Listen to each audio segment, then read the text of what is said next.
good tune. I hope your bellies are full and your minds are ready to be blown by our next guest. He is the master of security, but we'll have more on that in a moment. Are you guys having a good time? You could. It's after lunch. You've already had some sodas. You had some more caffeine. You can do better than that. Are you having a great time at SpiceWorld? Awesome. I am too. Have you bumped into this guy yet? SpiceRex? Right? All right. Word on the street is he's posing for pics at the CBT Nuggets booth. That's in Exhibit Hall 1, so make sure you head on over there and get your picture snapped with him.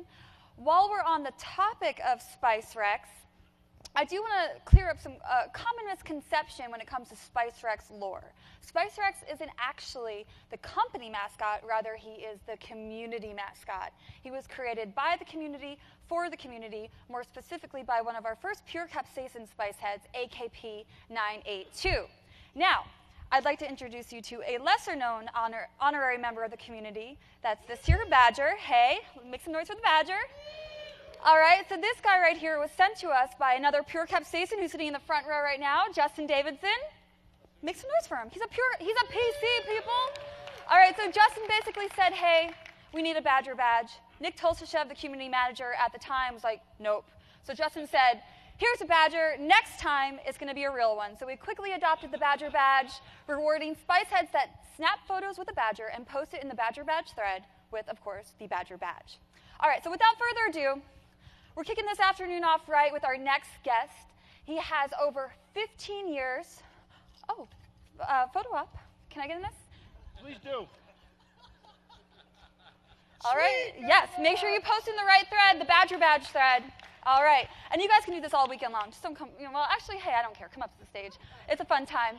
But as I was saying, our next speaker, who you're all here to see, that dumpster diving expert, he has over 15 years of proven experience in the information security realm. He's a sought-after speaker and writer who's had his work published in such national publications as Wired and CIO Magazine.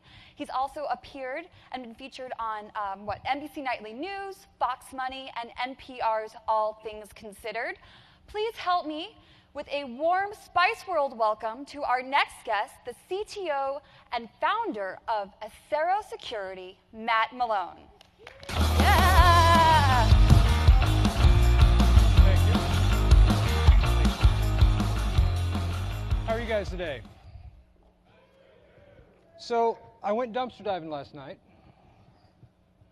Now, you guys all pre-registered, right? One of your companies' data's right here. We'll get to it later. So you guys stay till the end, see if you're the grand prize winner. Because what we're talking about today is our dirty little IT secrets.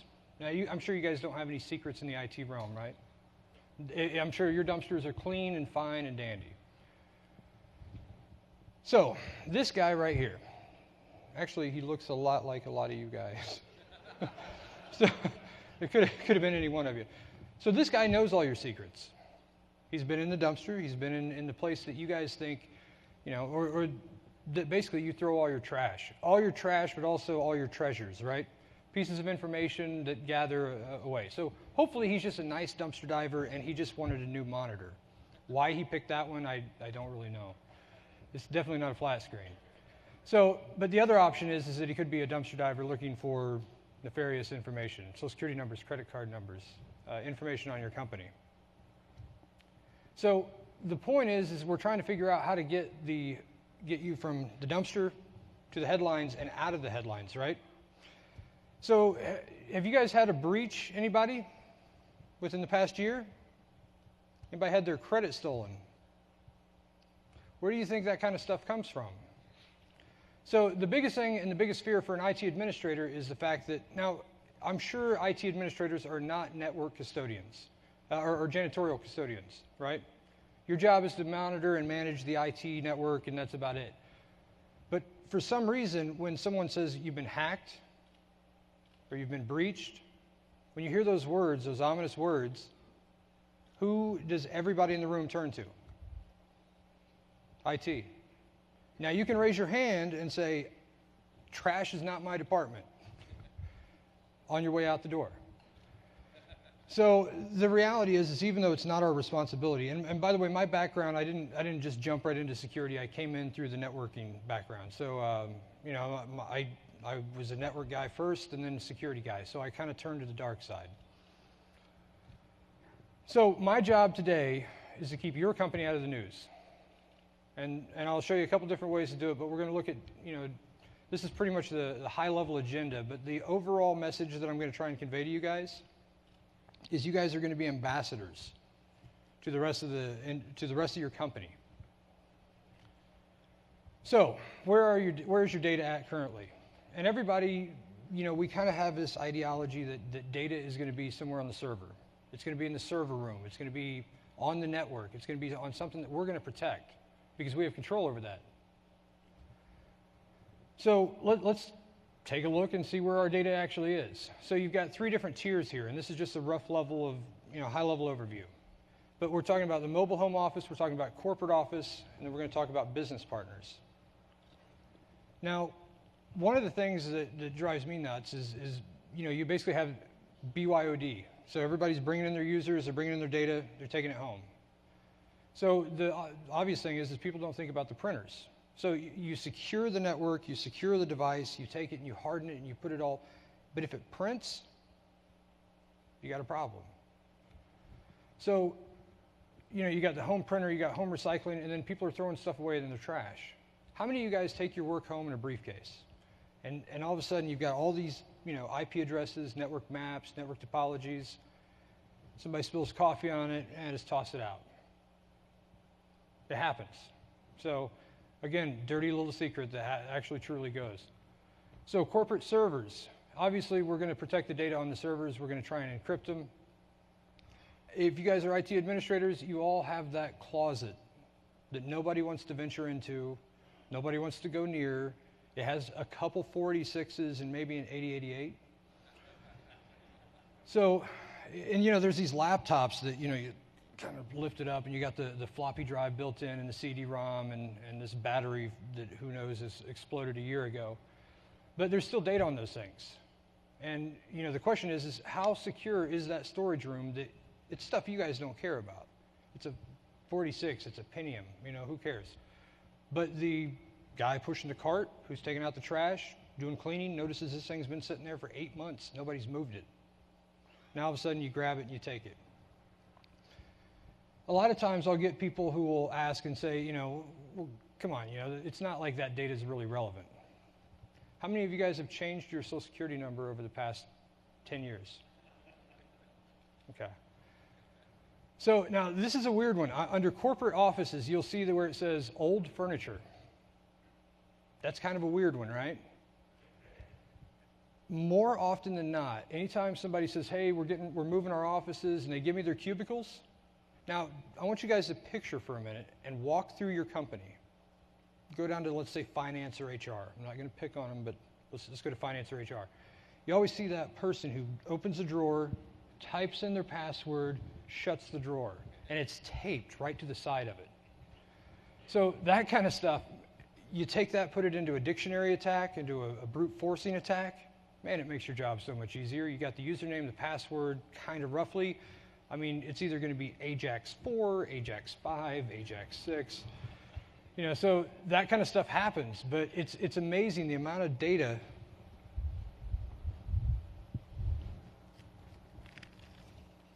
By the way, if you're out of town, you're safe. If you're in town, you got a little bit more to worry about. So data tapes, hard drives, there's all this stuff everywhere. And then there's also business partners. So I do a thing called social engineering. I love social engineering. It's my favorite thing. I get to go dig through someone's trash, grab some data, and then just menace the hell out of them. Pardon my French. But basically, a business partner. I'll tell you 2 different stories. One was I was doing an investigation for a company. This guy, John, he left the company. They were all cool with it. They were like, hey, go John. He's going to start his own company, become an entrepreneur. He was in shipping department, so he went and started a shipping company. And he was doing amazing. I mean, this guy, he was making money. Everything's going really good. Got a new truck. He was using their FedEx and UPS number for the shipping company. So he was making a lot of money. he didn't have a lot of costs, and the company didn't notice it for quite a while because they're a huge company and they just didn't care. So it's that sort of thing. Now, the other thing is if you terminate one of your administrators, do you guys call CDW and say, hey, by the way, John doesn't work here anymore, and he can't order, his new gaming system? Because, CDW, they may be used to, or whoever your vendor is, they may be used to you just basically buying and selling and business as usual. So when somebody calls up and says, hey, I need 13 laptops, and I need to ship them to this new address, just put it on the PO. That's a problem. Don't get any ideas, by the way. This is not that kind of dirty little secrets. I see some people writing stuff down. It kind of freaks me out. So basically, there's also the office copier. I think most of you guys know now, when the guy says, hey, we're going to get you guys a new copier, and he starts to wheel that thing out, you need to stop him at the door, because there's a hard drive inside there with a lot of what you've just printed. So, it may be something that's kind of in your realm, kind of not in your realm. Home trash, it may be in your realm at your home, but not at a coworker's house. But it's going to bite you. So you guys have to be mindful of it. And even though it's not necessarily something that is directly associated to you, you got to be that champion for it. So assets, and a lot of people confuse the two. What is data and what is assets? So assets are things that you want to protect. So everybody, you guys have a server room. I'm sure you've got badged access into the server room, right? Or at least a key card or something, or a key. But who has the janitor's keys? Who monitors those? Who reviews the logs? So the janitor's keys are just as important. Phone lists. It's a phone list. It's public, right? So I got a hold of a phone list for a customer, and it was pretty bad. But I get a hold of the phone list. I pick it up, and I look at it, and I say, okay, there's this network administrator. That's his name. All right. Oh, there's an administrator who's out of town. I love out-of-town administrators. Anybody out of town? All right. I'll be talking to you later. So basically, I call the out-of-town administrator, and I say, hey, look, I'm working with, I won't use John again, but I'm working with John over here, and I'm with Microsoft. Now, we're upgrading your terminal server. Which IP address are you going to? Okay, great. So do you want me to reset your password back to your old password? Sure, okay, what's that password? The guy gave me his username, his password, and the IP address that he was connecting to. I still couldn't connect. So I called him back. He said, no, you got to change a port number. Hey, thanks, man. Appreciate that. So it was, all that came from a phone list from right here.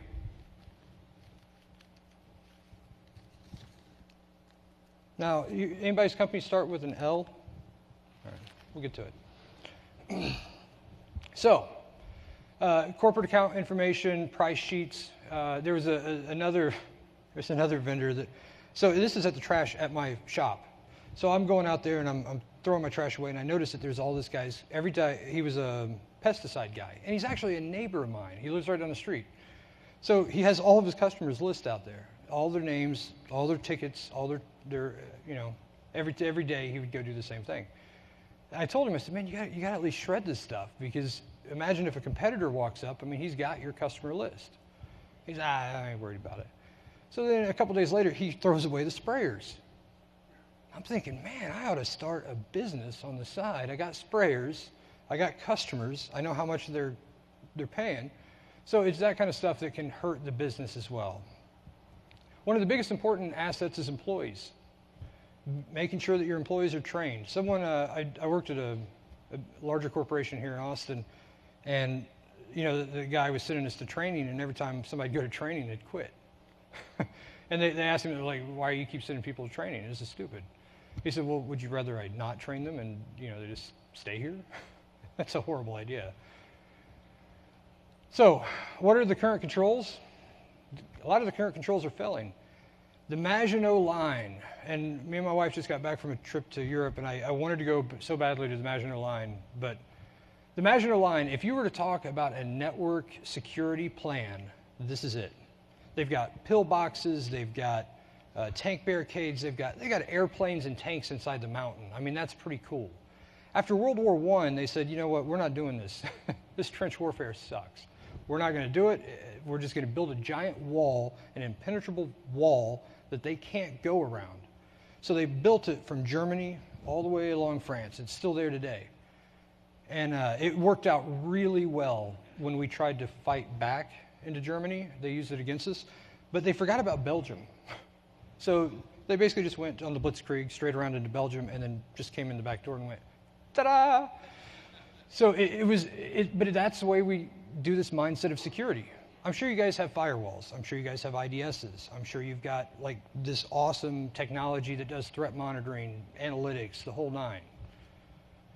When's the last time you guys trained a user, talked to a user, who said, my password, I don't understand. Now I'm going to throw my wife under a bus here, and she's in the front row, so I see the menacing look. So basically, she was tired one night, and the company she works for has great security. They have a data encryption on the drive. They have a BIOS password that you have to get through. Then they have the Windows password. And she was tired. She was getting the passwords confused. She might have had a little wine. I'm just throwing it out there. So she couldn't remember the password. She's like, oh. And she reached in her laptop bag, and she pulled out a piece of paper, and she went like this. And I went, oh, my God, why?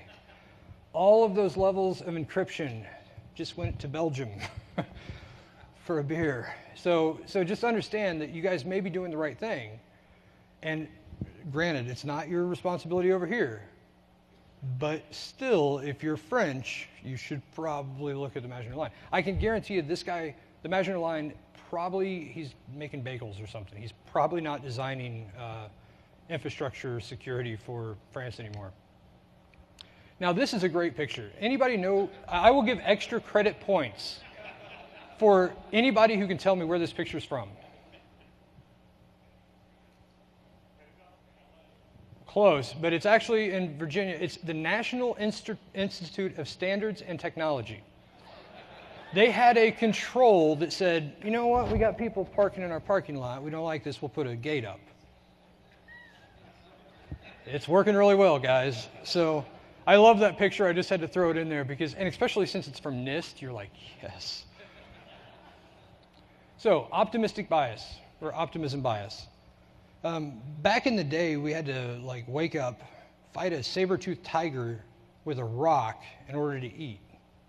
And somehow our brain had to say, it's cool. You'll make it. I know the other 5 guys didn't, but you will. I promise you, you will. So our brain has kind of developed this over time. I'm sure no one in this room, we all will agree that texting while driving is bad. Correct? All right. Everybody doesn't text and drive, right? Nobody does here, right? So it'll never happen to us. It's only for someone else. It's for the stupid people. George Carlin said, it's the person in front of me, or it's basically the person going faster than me is a maniac and slower than me is an idiot. So it's that same sort of thing. Do as I say, but not as I do, right? So IT guys, we're notorious for, we'll just make it happen. Our job is to make it happen. That doesn't always correlate with security. Even though we're security conscious, we're security minded, we want to be secure, stuff happens. So, and I actually took this off the SpiceWorld or SpiceWorks community, so someone might have put this together, and if they did, I give you credit. But basically, the perception versus reality. So 76% of people think that they have not had a security breach. There are more times, often than not, that I get a phone call, and they say, there's no way we're breached. But this credit card company says, well, usually if the credit card company is calling you, you've got some serious problems. So, but the other thing is that the perception is that we're all secure. How many of you guys have a defective, flawed, insecure network right now? Awesome. Can I get your guys' company names and IP addresses? That'd be fantastic. But at least you're honest, right? So the reality is that there are flaws no matter what, because there's Belgium. So it's one of those things that we have this perception that we're secure, but the reality is that we're not. And testing has kind of done us wrong a little bit. So Bruce Schneier, if you guys don't know who he is, I would definitely check out his blog. He's a pretty good thinker. But if you think technology can solve your security problems, then you don't understand the problems and you don't understand the technology. Please put it back in the box, return home, and go. Because it's one of those things that we have this mistrust. And to be honest with you, our user base, we're network administrators. We are gods among men. We can make them turn off the cable, unplug it, plug it back in. So the reality is that we have taught them, hey, don't worry about it. We got it. We can do this. You guys need a network built on the fly over? Sure, no problem. And you guys pull it off. You guys work till wee hours of the morning. So they have this belief that you guys can do anything, including secure networks, stop hackers, stop bullets, change time, all that stuff. But the reality is there is a ton of threats against us. Everything from the disgruntled employee to script kiddies, all the way down to my biggest fear is Homer Simpson. If Homer Simpson ran our electrical grid, which actually a few years ago I think he did, when we started getting the brownouts. So, but it was one of those things that, accidental disclosure. I had a network administrator in a remote location on the phone give me his IP address, his terminal server credentials, and full access, and then help me log in. I went to a hospital one time, and the reason I do this testing is I want to make the users aware. So I basically went to a hospital, and of course these are all clients. I don't just randomly pick people and do this kind of stuff. It'd be kind of fun. But it's one of those things, I walk in and I notice that there's no receptionist. So I pick up the phone, I said, I need a help desk? They're like, yeah, this is Roger. Hey Roger, how are you doing? He goes, good, thanks. Hung up the phone. I called the, again, remote location, just right down the street. I said, hey, this is Roger at the help desk. What is going on with the Macs? They're like, what are you talking about? Well, all the MacBooks. The virus, I got to shut down the entire network. We got to stop everything. Whoa, whoa, whoa. We'll just turn them all off. I'll be there in 20 minutes. I show up, I go, Roger sent me? And they went. I was like, yes, thank you. Grabbed all their Macs, walked outside, took a picture, walked back in. I said, unfortunately, you've been hacked. But what it does is it makes them aware. The safest place in America was New York City 912. When I ride the subway in New York City, there's signs everywhere, and people are on the lookout. If there's a bag, like if you leave your bag, it's hard to lose your bag in New York City unless someone stole it immediately from your back. But, I mean, if you leave your bag, somebody's going to hand it back to you. They don't know what's in it. And they're like, whoa, hey, you left your bag. And if you leave it and you say, no, it's good, then you're probably getting tackled by a couple officers. Because this whole city is aware. They've come together and they've united and they said, you know what, we're going to stop this. So they really are on the lookout for terrorism. That's what has to happen in order to go from not being from the dumpster, which is not your job, to the front page, which again, PR is not your job either. But it's one of those things, and media relations is another big risk. So we'll talk about that here a little bit more. So how are you guys performing tests? Now, we all want to pass, right? Anybody want to fail in grade? Of course not. That feels terrible. But with testing, with security testing, it's different. It's kind of like golf. It's a reverse on the score. Higher numbers are not good. But if you're just going for, I had a customer call me up, and he was actually not a customer. He was a guy wanting to hire me, and he said, man, I have passed the last test, the last 8 scans with no problems. Wow. Okay, so you have not found a single problem. You are now the one guy in the entire world who has it all figured out. You're the most secure person in the world. Awesome. You don't need me. You're good. So if someone's just trying to pass something to say, hey, look, boss, we're doing good, or to a customer and say, hey, look, we're secure. So you don't have to give them all the data, but you can say, we are doing this kind of testing. We're doing realistic testing. You don't have to give them the results, but you can say, we're secure, we're doing the right things. But the people who are going for the I checked the box or I pass-failed, have you guys gotten security questionnaires? And you're sitting there and you're looking at it like these 200-page documents that some lawyer wrote up, and you're just like, oh my God. You don't have to answer yes to everything. Now, your boss may want you to. Do we have a firewall? Yes. Do we have a Star Wars system that will shoot out nuclear missiles? Yes. It worked for Reagan, but it's probably not the best approach. So, and again, your testing should involve the human element, because that is one of the biggest problems that you have. Anybody know what the ID10T error is? All right. So the ID10T is obviously a severe technical issue, and if you're not familiar with it, then you probably are affected by it. I can tell you this. I had a customer up in New York, and they were a retail customer, and they had an online presence, they had an online website, and they were basically, it was kind of scary because I got a phone call, and they said, hey, we think we've been breached. I said, okay. So we started going through the checklist, and they said, okay, well, can you get on a plane? And I said, sure. Let me see what I can. No. We've booked you a plane. Can you get on it? It's 5:30. I'm like, dude, it's like 3. What are you talking about? Like, yeah, can you make it? I'm like, sure. So I head straight to the airport, and I was like, what about clothes? And they're like, we're a clothing manufacturing. We got you.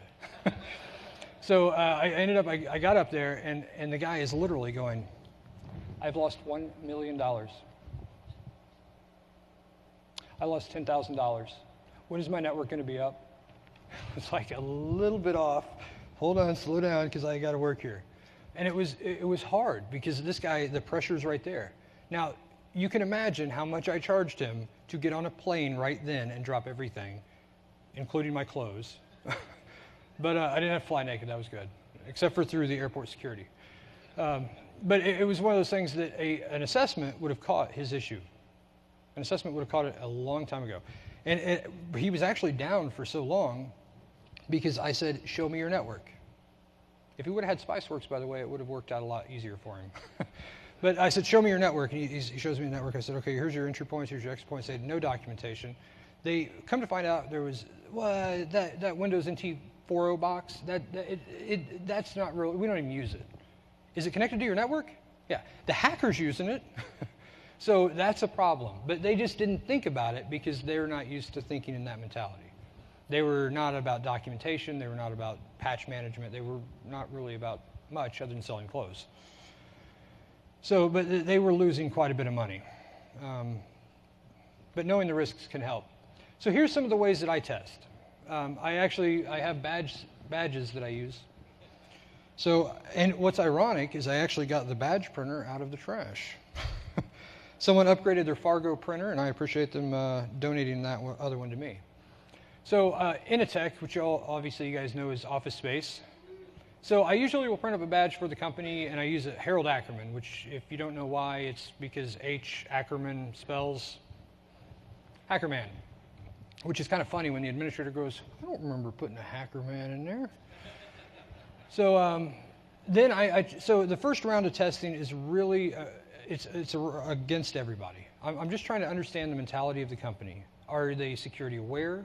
Are they not security aware? I went to one place and they said, hey, we are very security aware. If you go near that black hangar, we will shoot you. I was like, they'll shoot you. I was like, oh. So when I got on site and there's like guys in M16s, I was like, oh, okay, you guys will shoot me. I get that now. So, but it's one of those things that it depends on the mentality of your company and where you guys are at, where the culture of the company is. So you guys can be the champion and say, hey, look, you guys are going to yell at me and you're going to hit me up for it. So, yeah, that's an important thing. But I basically test against the base, and I look for different controls, as well as physical, technical, the whole nine. And then the benefits of that is going to be security awareness, all the way up to, getting the entire company on your side. Because the whole thing is getting the entire organization. Do you guys would you say your security mentality, and I know everybody can't answer this, but think about this. Is your security mentality one of, no, you cannot do that.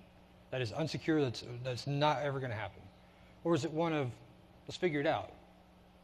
Because passwords can be so complex. It's 400 characters alphanumeric with a special character, and it has to be French. Like, that is way too secure. I work with my users. There's certain places. There's one place that's a small doctor's office that, I'm really happy they're using a password. So, but it's better than it was, right? But I'm working with them, and I'm trying to get them there because I know that it won't happen today, but it might happen tomorrow. And I'm slowly getting them towards that mentality of security, and they start to raise that awareness. So, who is responsible for security? Everybody in this room. Everybody has a piece and a role and an idea of security that you should be looking at, and you should be figuring out what is the way that you guys can help bring that to the rest of the organization. So one of the ways to do that is to call people out. Now, I'll be honest with you, there's actually no confidential data in here from any of you guys, but the difference is, though, I guarantee you, if I walked out to your dumpster, I would find stuff.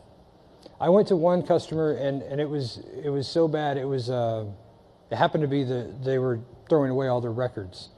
At the same time, the other side of the IT department was doing an audit, the financial people were dumping the records. How do you think that played out?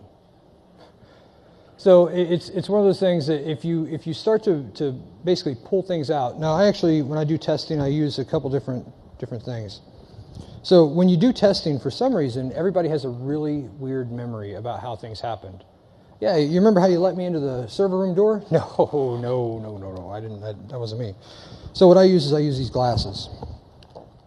The all-knowing, all-seeing glasses.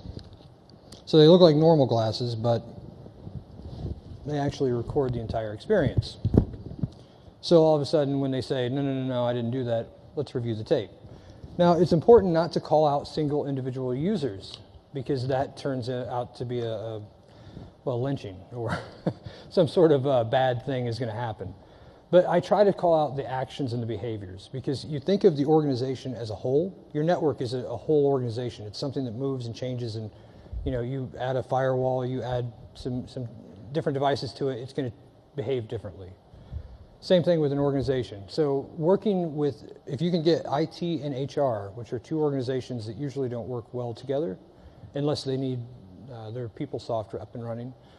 But if you can bridge that gap and start to create that bridge, that's really what's going to do it. So roles and responsibilities, training and education. Do you guys, as IT administrators, do you guys train users? That's a huge piece of our job, right? So unfortunately, the IT guy has become the police administrator. We're the guys out walking the beat, trying to figure out who's hacking our network and also trying to secure it. So public outreach is a big thing. So my name is Matt Malone, and I'm a dumpster diver / hacker. And I don't know, there's no clock up here, so I don't know exactly how much time I have left, but I'm sorry? 149. Okay. So you guys have any questions? What is Acero security? It's Latin for assessor. So I always like Latin names, and it's getting harder and harder and harder to pick Latin names. My last company was called Veridine, which was verify, and dine, which is strength. So I could tell you the tagline that I first thought of with Acero. It involves first 3 letters, but I decided against it. Now, I actually almost called it Acero Security Solutions. That was a quick change in that. So, yeah. So nothing like that. Any other questions? Yes, sir.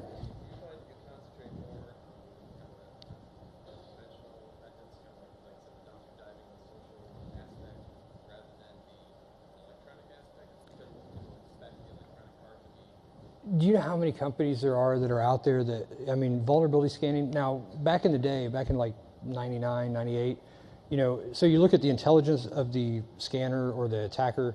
I mean, now there's guys that just, you type in an IP address, you hit enter, and it's done, right? And it's going to tell you most everything. So you can run a couple different vulnerability scans against it. There's not much in the technology realm that we're not combating. It's really just a time question, right? So administrators, if we had all the time in the world, we would just sit there and do patches and do modifications and look for the latest vulnerabilities and patch them. What I found more often than not, so when you talk about the front page, I mean, you would be shocked. Anybody want to go out tonight? I'll be more than happy to take you out to like 10 dumpsters, and you'll be shocked at the amount of data that's out there. And it's every day, all day. So where is identity theft happening? Right there. That's where it's happening. And it's crazy the amount of stuff that we throw out. So yeah, I tend to focus more on the people, because technology is technology. It's a 1 and a 0, and that's it. But people, we can build it really secure, or we can build it really bad. I went out to Vegas, and my buddy who's a programmer, and he knows I'm a security guy, right? And he's security conscious, supposedly. So I'm like, hey, what's your Wi-Fi? Oh, it's Linksys. The open Linksys? Yeah. Aren't you working on a government contract? Yeah. Okay, I'm going to shut that down. But, you know, it's just like, it was just, he had just moved out there. He's like, I don't want to deal with it. And I'm like, come on, man. You're doing government stuff over there. So, but yeah, I focus on the human element because I think that that's more relevant. And I think that that's where a lot of security is kind of going astray. So if you ever want to check someone's diet, look in the trash can. There's some ho-ho wrappers. They're not on a diet anymore. Same thing with security. If you want to test someone's security, they say they're secure. Let's see what's out there.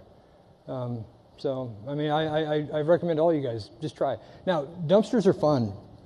It sounds really horrible when I say that. I'm glad I'm married because I couldn't get married. You do what? No, we're good. So, but basically if you notice when the cleaning crew comes around, right, they got that big cart and they grab your trash can, they throw it in the big trash can, and they tie that one up and they throw it out there. It's like shopping in departments. So you're like, oh, IT department. Oh, here's the finance department. Oh, here's HR, engineering, who cares?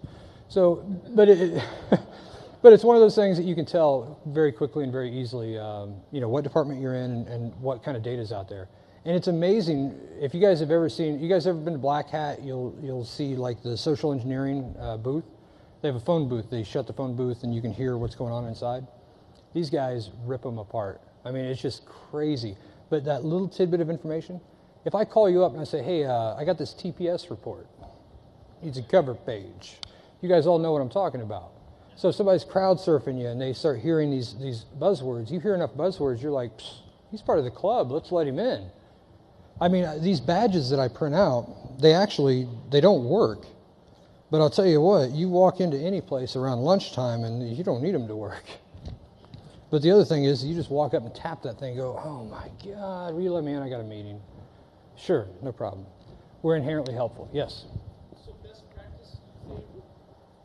practice would be a shredder in every cubicle then? I mean, is that... A shredder in every cubicle? Yeah. I mean, to be honest with you, those big shredder tubs that you just put it in there and then the shredding company comes and gets them, they're so cheap. I mean, it doesn't make any noise. It's crazy though. For some reason, that little slot, like the men's bathroom, it's like this little thing that for some reason they'll go to the trash can instead of going. I actually did a test. I set up a camera and I put a printer that had confidential data. I put a trash can over here with an open top and I put a shred bin over here with a slot. Every time. So I moved the trash can away. I'm like, this will get them. Sure enough, they kept going to the trash can. And it was because I don't know if they were just too afraid that they couldn't fit it in there or like what was going on there.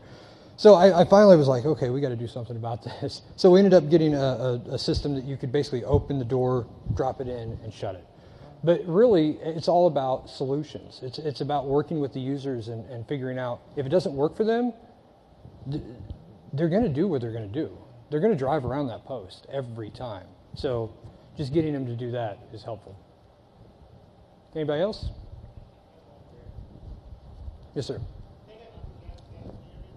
Oh, kind of, yes. Oh. Some of the more prominent data breaches recently have involved vendors. Yes. Yes. So some of the prominent data breaches have involved vendors. So like Target, they had a HVAC vendor who got in through VPN and RDP or something like that. Yeah. So can you speak to, okay, you've secured your network, but now you've got a VPN that's letting vendors in. What's your approach for that? On-off access, if at all possible. Because if you go through so one of the quickest ways, anytime I get an incident response call and I go out and I look, the first thing that I do is I look at user logins. Who's not logged in for 9 months, and then all of a sudden, boom, they're in, and now they're logging in every day. So you look at that user profile, and that's one of those things that can happen. So I say turn off the user access for vendors, if at all possible. Yes, ma'am. Yes, the kids are going to hurt you. The- yeah, I was when I was in high school for a class project. I wrote in assembly a login script that would actually grab my network administrator's password for Novell. I got an A for that after almost expulsion. So, but yeah, it's one of those things. At higher education, you've got a lot of different scenario problems. I actually taught or did a seminar for higher ed, and I'll get, if you want to get with me afterwards, I got a whole packet of information that focuses around higher ed. Yep. Yes. Any advice for getting a budget? Yes. Any advice for getting a budget? Yeah, when be honest. you haven't had any vulnerabilities, the company doesn't value it. Well, if you haven't had a vulnerability, then I'm nervous. But yeah, but that's where you start talking about the vulnerabilities that may be in the trash. So go to your trash can, go to your boss's trash can, and see what's in there. That's probably a bad idea. But it's one of those things that they're fearful. They are scared to death that they are going to get sued, that they're going to be on the front page. And when you walk out there, I don't know what industry you're in, but if you have any confidential data in your network, just walk out there, look in the trash every day for a week. And I guarantee you're going to find some good confidential data, and you can say, look, we're looking at the right place, but we're also not looking over here. And that's going to be dangerous. And they're so imagine if this got out to the news. By the way, I mailed a copy. See if that, but I mean, that kind of stuff will help them to understand that they've spent a lot on technology, but this kind of stuff isn't very expensive. You're talking about training users. So, yes. From a social engineering perspective, what are some of the best practices that we can give to users to prevent against those? Like getting phone calls, pretending to be somebody else, the things you were talking about before. Right, so anytime you can do so if you're an IT administrator, you guys may use an internal code, something that isn't written down, something that isn't communicated, but in your security awareness training, you talk to them, you say, look, if I call you and I ask you to do something that's a little more higher roles of security, you may give them 469 is the password to do that. So it's just a challenge and a response, but that sort of thing can help alleviate some of the problems. Anybody else? Bueller? All right. Oh, yes. Kind of just to go off what he was saying, to take it a step further, we try to implement it into our budget to have a risk assessment done. And what are outside of the trash and the social engineering aspect, what other areas when you're trying to pitch it, do you recommend covering? Well, I mean, just talking to your boss and kind of educating them, because, a risk, really, they're on the hook for the risk, right? So they don't know it. And a lot of times there's that throttle. So you can say, look, we've got vulnerability assessments, but this doesn't address risk. This is just vulnerabilities on one side of the network. The risk assessment should, and I don't think I have it in this slide deck. I don't, but I've got a 6-step process for risk assessments that kind of gives an example of what you should be doing. But get with me afterwards or email me, and I can shoot you over that. And it just basically is. I use a RIOT method: review, interview, observe, and test. But to get budget for that, it takes a little bit of just educating and making him aware that it's his risk. Yes. How do you balance convenience versus security? We have, what I get is, well, you need a secure password. You need a password. You need to be entering your password every time you use the computer and not just let it sit there for 2 hours, that type of thing. And I get, that's not our job. Our job's not to mess with our computer. Our job is to make rubber parts. Right. How do you assess that? How do you respond to that kind of thing? So trying to get them involved in it. So showing them the vulnerability, by showing them the risk, and that's why the social engineering or showing them that, hey, look, I got into your system, and now here's what I could have done, or here's what could be done. That kind of gets them involved and say, hey, let's figure out a way to do this.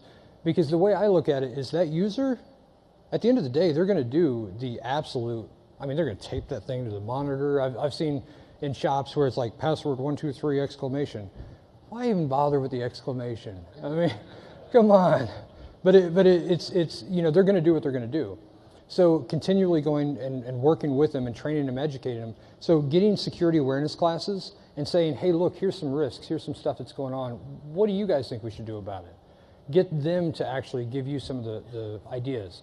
And then that way you're going to step them up slowly into the security, and all of a sudden they're like, hey, I think we should secure the network with a VPN and not, whoa, slow down there, Tiger. You know, but it's getting them involved. Okay. Thanks, guys. I appreciate your time, and hopefully you guys will make a secure world.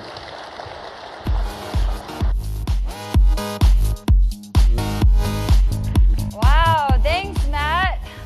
I'm telling you right now, folks, if you were to dig through the SpiceWorks community management team's trash bins, all you'd find is Slinkies, LaCroix cans, and cat meme drafts. For those of you exiting the building, I have to tell you, we have another speaker coming up in just a moment. But before we do, I just want to give a big shout out to all of our sponsors, because if it wasn't for our sponsors, we wouldn't have awesome educational guests like Matt Malone and the rest that are lined up for the weekend here at SpiceWorld. When you sat down today, you should have noticed that you had a little gift from HP. They are our diamond sponsors. They're hooking you up with that webcam cover, which I plan to fully utilize, as I am one of those people that's paranoid. Someone's constantly watching me with my webcam. I don't know why. But without further ado, I'd love to introduce you to our next speaker. He is the Chief Academic Officer of HP Americas, the co-inventor of the HP's personal learning engine, and the co-founder of TSRI. Please help me in welcoming to the stage, Elliot Levine. Yeah, good luck. Woo! Hey guys. It's always a hard thing to be after lunch, because how many of you really wanted to see nap time on the agenda? Just a quick show of hands. Okay, guys, nap time on agenda. We'd really like to see it. I kind of have a very interesting, oh, hold on. I wanted to make a note. Call CDW as Matt, get shipment sent to me. It's actually kind of a cool session on security. I liked it. I spend a lot of time focusing on the next generation, the tech gen, which you guys will affectionately refer to as those young whippersnappers who are going to try to take your jobs in a few years. And I don't know if you've heard this message before, maybe some of you have kids, but kids today in school are going to change careers 5 or 6 times. Not jobs, they're going to change careers. How many of you, when you were in 4th or 5th grade, said to yourselves, you know what? I'm going to be in IT. Personally, I was going to be the 5th Beatle and write for Mad Magazine. Nobody had the heart to tell me in 2nd grade that the Beatles had broken up. I also believed the Monkees were a real band, but I was really delusional as a child. But there's some really interesting facts if we can look at. And PricewaterhouseCoopers hit one in particular. When we look at developers today, and there's 18 million of them, 40% do it for fun. They're not doing it for pay. In fact, they're not getting paid. But how many careers is our current generation about to see that didn't exist? So I went to LinkedIn to look up some job profiles that you might not have even known existed in 2008. And I sit and I say to myself, wow, I could have done most anything on this list. Well, except for the beach bodybuilder. I'm not going to kid myself, frankly. That one, not me. Tremendous growth, apparently. Yeah, that's just never happening. Simple fact is, we have a lot of issues to deal with as around technology. And not only is it ever changing, and Matt did a great job talking about security and what we're really going to accomplish. But we have these crazy things that we deal with called megatrends. And I'm sure you've heard and you've addressed some of these issues before. And we can go through the whole kit and caboodle about data and things like that, virtualization, leveraging this thing called the cloud that the politicians love to talk to. But it's really so much the understanding that we have about these trends. Because sometimes it isn't just about the security in reality. It's the security just by perception alone. Let's talk about one.com, a website, very well known, took a lot of bad press for security issues. I don't know what website came to mind in your eyes. I was thinking of one called In Bloom. How many of you were thinking of In Bloom when I said that? Okay. We don't have to acknowledge what I think you might have been thinking. InBloom was a pretty cool nonprofit startup. They started with $100 million in the bank with the Gates and the Carnegie Foundation. Seems like a pretty good coffer to get things going with, right? They built a data platform that was going to help every school in the country save money, save time, because they were going to make it easier to implement structured and unstructured data platforms. Within a year, they're gone. Shut down. Did they have a security breach? No. What happened? It was the perception of security in itself that scared away the users. See, in the end, customers buy from companies they trust. Trust is built on understanding, and that is based on relationships. And the users in schools are predominantly parents, school board members, local politicians. And when you hear terms like a universal data store hosted on Amazon's cloud, suddenly the conspiracy theorists came out and said, you're going to sell my child's information. I don't know about you, but on eBay, I have a hard time trying to sell an old skateboard, let alone my 5th grade math score. But if any of you want it, I will give you an incredible deal. No takers. Okay. The fact is they were shut down within a year of launching at South by Southwest simply because of the perception in the user's eyes. And without that trust, the relationship never formed, and every school district, every state that signed up with them actually backed out. And in many instances, states created legislation that said you are absolutely forbidden from using that organization despite the good it wanted to accomplish. It's a problem that we see right now in the industry because we have this issue about one size fits all.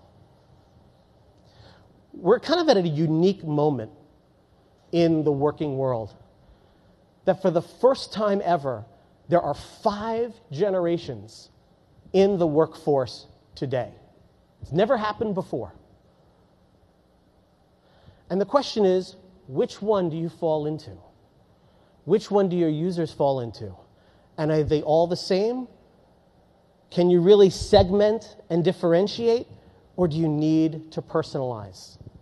And the ones that are driving us craziest are the new ones, the tech generation. So for those of you who wanted a nap, I want to give you a little refresher on the creativity of the tech generation. Anybody familiar with this thing called Common Core? Okay, the grumblings, that was a definite yes. Maybe your kids have gone through it. I want to show you some creative answers that tech generation children are sharing with teachers. And although they seemingly work pretty darn well for me, didn't fare as well in the classroom. Now, of course, there's the all famous that you all remember, Find X. But here's an interesting one. And this is about a young girl named Miranda. Miranda can't see anything when she looks through the microscope. Explain a reason this might happen. She is blind. Name 6 animals in the Arctic. 2 polar bears, 4 seals. And if you had the opportunity to go back in time and see Abraham Lincoln, what would you say to him? Think about that one. This young child said, I'd tell him not to go to a play ever.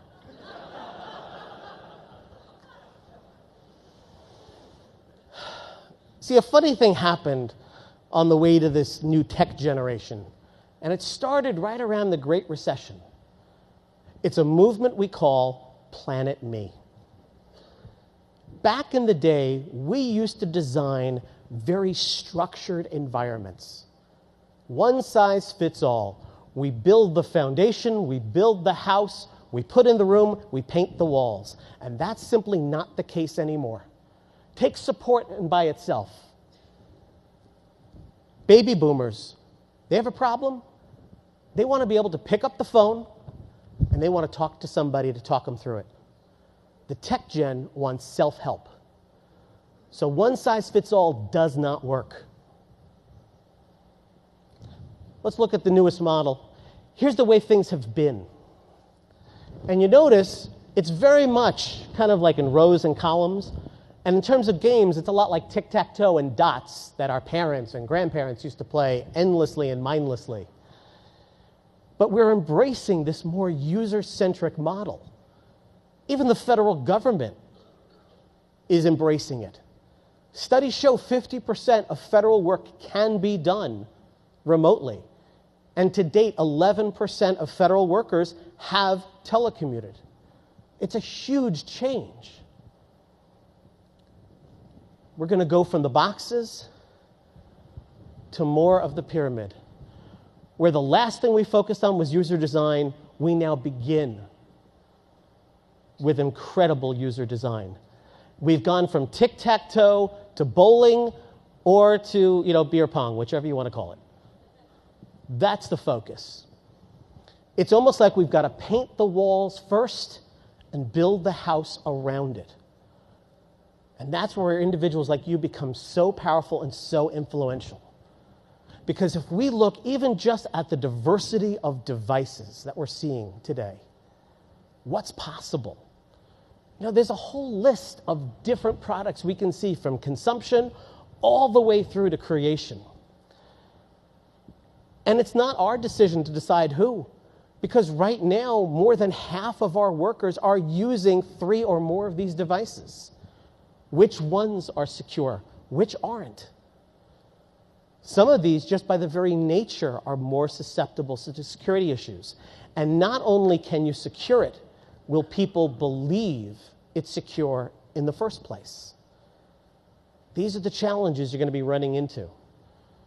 And a little advertisement I'll give out. Right after this, Scott and Josh will be upstairs on the 3rd floor talking more about the security of products.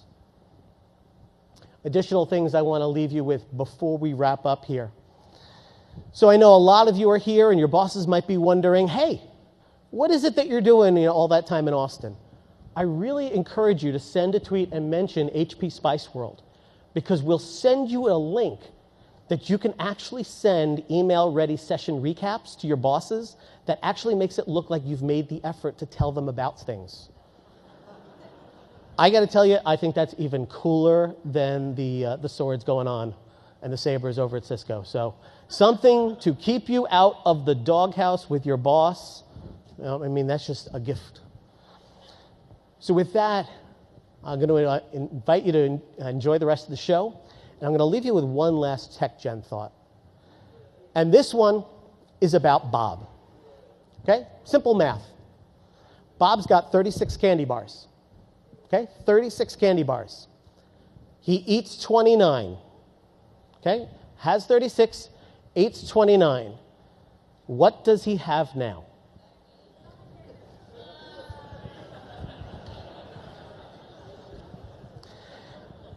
So I'll give you credit on that stomach ache. I think that was pretty good too. But, diabetes, Bob does have diabetes.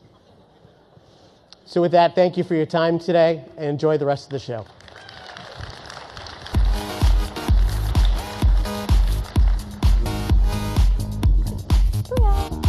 Hola! Okay, I'm back with a real quick announcement before you spread out to your next sessions and for rest and relaxation. First, huge thank you to HP. They are our diamond sponsor, but without all of our sponsors, like I said, we wouldn't be having the awesome show that we're having this year. Now, you've been visiting all of our sponsors at their booths, so what we want you to do as you're collecting those stamps for the passports to prizes, I have an update on that. The prize pool has gone from $13,000 to $27,000 of prizes. So you want to make sure you're at least getting those first 25 stamps. If not, head out to all 73 booths, and while you're there, take special note on the vendors that are really going the extra mile to spice it up here at SpiceWorld, because it's up to you, the Spice Heads, who our next Showstopper Spicy Award goes to. And we'll be announcing those Spicy Awards tomorrow afternoon. While you're out there checking out the stamps, you may also want to check out the Ready Talk Spice Lounge. Ready Talk has your back in terms of rest and relaxation, so if you want to just take a load off, take a little breather, check out some of the tweets, maybe, that's me. If you want to watch me on the screen instead of from, in real life, check out the Ready Talk Spice Lounge. And without further ado, I just want to remind you all that we have breakout sessions coming up. You can check out more from HP in meeting room number 8. That's about to start in 15 minutes. Get your rest and relaxation, and then have your butts back in these seats at 5 p.m. sharp, because we have our special guest, David Zweig. He is the author of Invisibles, The Power of Anonymous Work in the Age of Relentless Self-Promotion, which is definitely a mouthful, but it's going to be a very exciting keynote, so you want to make sure you're back here at 5 p.m. I'll be here too, but David Zweig, come on, folks. We're going to tweet all about that. So yes, go. You're free. Breakout sessions, R&R at the Ready Talk Spice Lounge. And get those stamps because there's so many prizes!